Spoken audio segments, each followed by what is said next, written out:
Part 2. Azure Moon. Heartstring Moon. The King's Triumphant Return.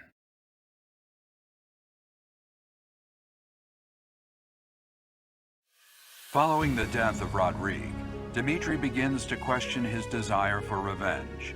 His troubled mind turns to the kingdom capital and how he might end the chaos plaguing Fargus once and for all.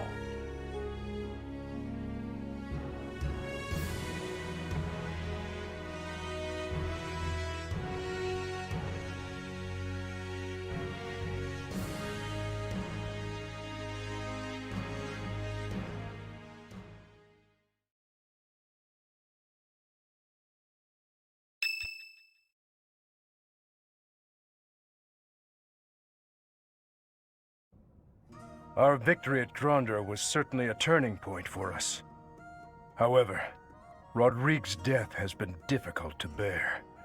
We've lost considerable military strength and resources. Unfortunately, with things as they are now, I don't think House Gautier has any resources to spare. I'm sorry. I really wish we could help.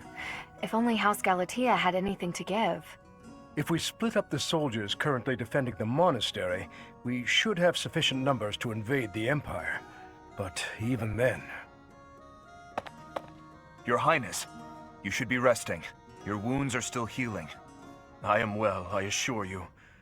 More importantly, may I have a moment of your time? Thank you. I wish to apologize to all of you. I have led you down this dark path with me, and have caused so much suffering along the way. I cannot tell you how sorry I am for my behavior. There is no apology I could offer that would be sufficient. And how do you intend to make up for my father's death? Felix, I realize words alone are not enough to repent, but I fear they are all I have. I'm not after more empty words. I want you to speak through your actions.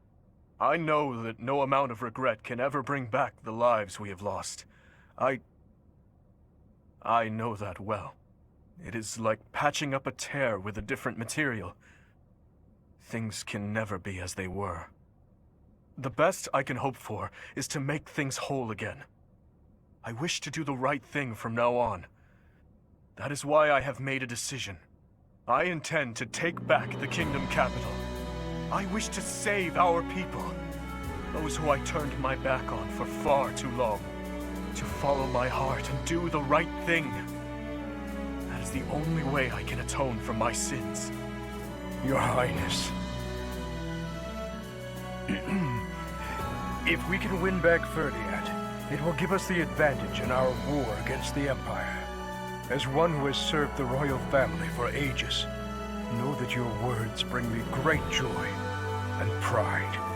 That said, I must point out that if we make for Ferdiad, the Emperor's head will slip further out of reach.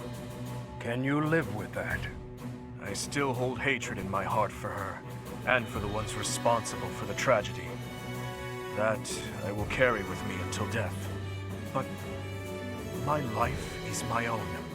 It belongs to no one else, and it is high time that I started living for what I believe in. I will no longer allow the voices of the dead to bind me. This is something that I must do. No, something that I am choosing to do. I will accomplish my aim, even if it means risking my life to do so. Understood, Your Highness. So, any objections? You are correct. We cannot afford to die in vain by recklessly challenging the Empire. I'm worried about Lady Rhea. But if this is the choice you've made, I support it. I am at your command, Your Highness. I will follow you anywhere. My sword is at your service, Your Highness. I'll help too.